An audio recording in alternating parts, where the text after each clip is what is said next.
Vote ಚೋರಿ ಅಂತ ಹೇಳಿದ್ರಲ್ಲ, ನೀವು ಬಿಹಾರ ಚುನಾವಣೆಯನ್ನು ಬೇಕಾಗ್ತದೆ ದಮ್ಮಿದೆ.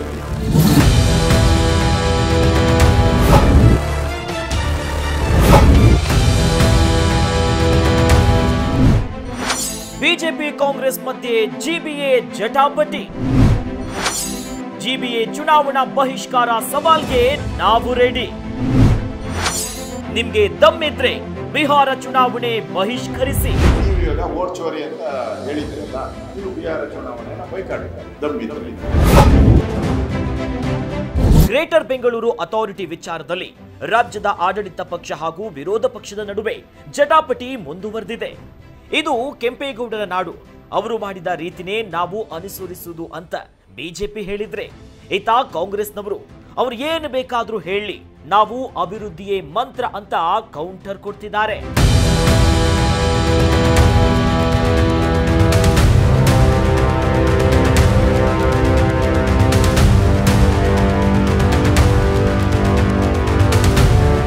ನಿನ್ನೆ ಡಿಸಿಎಂ ಡಿಕೆಶಿ ಬಿಜೆಪಿ ನಾಯಕರ ವಿರುದ್ಧ ಆಕ್ರೋಶವನ್ನ ಹೊರಗಾಕಿದ್ರು. ಆದ್ರೀಗ ವಿಪಕ್ಷ ನಾಯಕ ಆರ್ ಅಶೋಕ್ ಡಿಸಿಎಂ ಡಿಕೆಶಿಗೆ ಸವಾಲು ಹಾಕಿದ್ದಾರೆ. ಇಡೀ ದೇಶದಲ್ಲಿ ವೋಟ್ ಚೋರಿ ವೋಟ್ ಅಂತ ಹೇಳ್ತಿದ್ರಲ್ಲ, ಈಗ ನಾವು ನಿಮ್ಗೆ ಸವಾಲು ಹಾಕ್ತೀವಿ. ನಿಮ್ಗೆ ತಾಕತ್ತು ದಮ್ಮಿದ್ರೆ ಬಿಹಾರ ಚುನಾವಣೆಯನ್ನ ಬಹಿಷ್ಕಾರ ಮಾಡಿ, ನಂತರ ನಾವು ಜಿಬಿಎ ಬಹಿಷ್ಕಾರ ಮಾಡೋಕೆ ರೆಡಿ ಅನ್ನೋದಾಗಿ ಕೌಂಟರ್ ಕೊಟ್ಟಿದ್ದಾರೆ. ದೇಶದಲ್ಲಿ ವೋಟ್ ಚೋರಿ ಚೋರಿ ಚೋರಿ ಅಂತ ಅವರಲ್ಲ, ಇಡೀ ದೇಶದಲ್ಲಿ ವೋಟ್ ಚೋರಿ ಅಂತ. ಹಂಗಾರೆ ಅವ್ರಿಗೂ ನಾನು ಹೇಳ್ತಾ ಇದ್ದೀನಿ, ನೀವು ಆ ಚುನಾವಣೆ ಬಹಿಷ್ಕಾರ ಮಾಡಿಬಿಡಿ. ಬಿಹಾರದಲ್ಲಿ ವೋಟ್ ಚೋರಿ ಅಂತ ಹೇಳ್ತಾ ಇದ್ದೀರಲ್ಲ, ಹಂಗಾರೆ ನೀವು ಚುನಾವಣೆಯನ್ನು ಬಹಿಷ್ಕಾರ ಮಾಡಿ. ಹಂಗಾರೆ ಬಿಹಾರದ ಚುನಾವಣೆಯನ್ನು ತಾಕತ್ತಿದ್ರೆ ನಮ್ಗೆ ಹೇಳಿದಿರ ಸವಾಲು, ಆಯ್ತು ನಾನು ಒಪ್ಕೊಂತೀನಿ, ಈ ಸವಾಲನ್ನು ನಾನು ಸ್ವೀಕಾರ ಮಾಡಿದ್ದೀನಿ. ಅವ್ರು ಹೇಳಿದಾರಲ್ಲ ಜಿಬಿಎ ಸವಾಲು ಬಹಿಷ್ಕಾರ ಮಾಡಿ ಅಂತ, ನಾನು ಒಪ್ಕೊಂಡಿದ್ದೀನಿ. ನೀವು ಇವಾಗ ವೋಟ್ ಚೋರಿ ಅಂತ ಹೇಳಿದಿರಲ್ಲ, ನೀವು ಬಿಹಾರ ಚುನಾವಣೆಯನ್ನು ಬೈಕಾಟ್ ಮಾಡಿ ದಮ್ಮಿದ್ರೆ. ಬಿಜೆಪಿಯವರಿಗೆ ಅಭಿವೃದ್ಧಿಗಿಂತ ರಾಜಕೀಯ ಮುಖ್ಯ.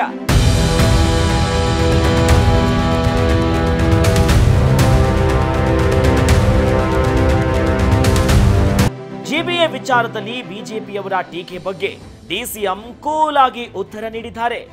ಬಿಜೆಪಿಯವರಿಗೆ ಬೆಂಗಳೂರು ಅಭಿವೃದ್ಧಿ ಮುಖ್ಯವಲ್ಲ, ರಾಜಕೀಯವೇ ಮುಖ್ಯ. ಅವರು ಜಿಬಿಎ ಸಮಿತಿಯ ಸಭೆಯಲ್ಲಿ ತಮ್ಮ ಅಭಿಪ್ರಾಯ, ಸಲಹೆ, ದೂರನ್ನ ಹೇಳಿಕೊಳ್ಳಬಹುದಾಗಿತ್ತು. ಆದರೆ ಅವರು ಮಾತ್ರ ಅಂತ ಕೆಲಸವನ್ನ ಮಾಡಲಿಲ್ಲ. ಬದಲಿಗೆ ಜಿಬಿಎ ರದ್ದು ಮಾಡುವುದಾಗಿ ಹೇಳಿದ್ದಾರೆ. ಅದು ಅವರಿಗೆ ಬಿಟ್ಟಂತ ವಿಚಾರ. ಇದುವರೆಗೂ ಕಾಂಗ್ರೆಸ್ ಸರ್ಕಾರ ಕೈಗೊಂಡಿರುವ ಯೋಜನೆ, ತೀರ್ಮಾನಗಳನ್ನ ಯಾವುದೇ ಸರ್ಕಾರ ಬದಲಿಸಲು ಸಾಧ್ಯವಾಗಿಲ್ಲ ಅಂತ ಡಿಸಿಎಂ ವಾಗ್ದಾಳಿ ನಡೆಸಿದ್ದಾರೆ.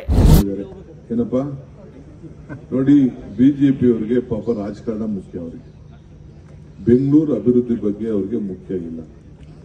ಅವ್ರು ಬಂದು ಅವರ ನೋವು ಏನಿದೆ ಹೇಳ್ಕೊಳ್ಬೋದಾಯ್ತು, ನಾನೇನು ಬೇಡ ಅಂತ ನಾನು ಹೇಳುದಿಲ್ಲ. ಅವ್ರಿಗೆ ಜನ ಅಧಿಕಾರ ಕೊಟ್ಟವ್ರೆ, ಗೆಲ್ಸಿದ್ದಾರೆ, ಬಂದು ಮಾತಾಡಿ ಅವ್ರ ನೋವು ಏನಿಗೆ ಹೆಂಗೆ ನಾಗರಿಕರು ಬಂದು ಹೇಳಿದ್ರು, ಅವರ ಪ್ರತಿನಿಧಿಯಾಗಿ ಬಂದು ಅವರು ಮಾತಾಡ್ಬೋದಾಯ್ತು. ಅದನ್ನ ಮಾತಾಡ್ಬಿಟ್ಟು ನಾನು ರದ್ದು ಮಾಡ್ತೀನಿ ಅಂತ ಹೇಳ್ತಾ ಇದ್ದಾರೆ. ಅದು ಅವ್ರಿಗೆ ಬಿಟ್ಟಿದ್ದು. ಅವ್ರ ಸರ್ಕಾರ ಬಂದಾಗ ಇಲ್ಲಿವರೆಗೂ ಕಾಂಗ್ರೆಸ್ ಸರ್ಕಾರ ಯಾವುದೇ ಡಿಸಿಷನ್ ತೆಗೆದುಕೊಂಡ್ರೆ ಒಂದು ಕೂಡ ಇಲ್ಲಿವರೆಗೂ ಪ್ರಜಾಪ್ರಭುತ್ವ ಬಂದ ಮೇಲೆ ಒಂದು ವಿರುದ್ಧವಾಗಿ ಮಾಡಕ್ಕೆ ಆಗಿಲ್ಲ. ನಾವೇನಾದ್ರು ಒಂದು ತೀರ್ಮಾನ ಮಾಡಿದ್ರೆ ನಾಗರಿಕರಿಗೆ ಅನುಕೂಲ ಆಗಂತ ತೀರ್ಮಾನಗಳನ್ನು ಮಾಡ್ತೀವಿ ಹೊರತು, ಜನರ ಪರವಾದಂತ ತೀರ್ಮಾನವನ್ನು ಮಾಡ್ತೀವಿ ಹೊರತು, ಸಂವಿಧಾನದ ಹಕ್ಕಿನಲ್ಲಿ ತೀರ್ಮಾನ ಮಾಡ್ತೀವಿ ಹೊರತು ಬೇರೆ ನಾವು ಯಾವ ರೀತಿ ತೀರ್ಮಾನವನ್ನು ಮಾಡುವುದಿಲ್ಲ. ಒಟ್ಟಾರೆ ಜಿಬಿಎ ವಿಚಾರ ಇದೀಗ ಎರಡು ಪಕ್ಷಗಳ ರಾಜಕೀಯ ಕೆಸರರ ಚಾಟಕ್ಕೆ ಸಾಕ್ಷಿಯಾಗಿದೆ. ಆದರೆ ಇವರ ರಾಜಕೀಯದ ಡ್ರಾಮಾದಲ್ಲಿ ಪ್ರೇಕ್ಷಕನಾಗಿರುವ ಬೆಂಗಳೂರು ಜನ ಮಾತ್ರ ಇಂಗು ತಿಂದ ಮಂಗನಂತಾಗಿರೋದು ಸುಳ್ಳಲ್ಲ. ಕ್ಯಾಮರಾ ಪರ್ಸನ್ ಅನಿಲ್ ಜೊತೆ ಕಿರಣ್ ಖಾನ್ ಮನೆ, political bureau, Karnataka news beet.